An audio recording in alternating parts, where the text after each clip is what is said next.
দেখুন, নাগরিক আন্দোলনের একটা শর্ত থাকে, সেই শর্ত হচ্ছে আমার রাজনৈতিক বিশ্বাস, আমার কোনো রাজনৈতিক দলের প্রতি সমর্থন থাকতে পারে, কিন্তু সেই রাজনৈতিক দল বা সেই রাজনৈতিক দলের সরকার সে যদি কোনো অন্যায় করে তাহলে আমাকে তার প্রতিবাদ করতে হবে।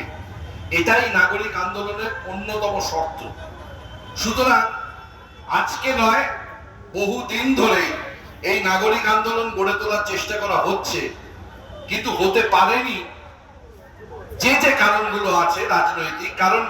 আমার মতে এটা একটা রাজনৈতিক আন্দোলন। খুব সোজা ভাবে রাষ্ট্রের বিরুদ্ধে যখন আপনি দাঁড়িয়ে কথা বলছেন, রাষ্ট্র যখন অত্যন্ত চতুর ভাবে একটি হত্যাকাণ্ড এবং তার সমস্ত প্রমাণ লোপাটের চেষ্টা করছে, তখন এটা রাষ্ট্রের বিরুদ্ধে কথা বলা মানে এটা একটা রাজনৈতিক আন্দোলন।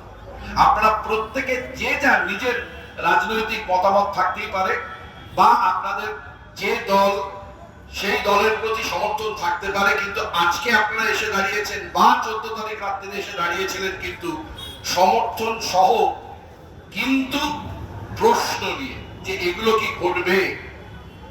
এগুলো যে ঘটবে তা প্রথম দিন থেকেই উনি বুঝিয়ে দিয়েছিলেন, যেদিন থেকে দায়িত্ব নিয়েছিলেন।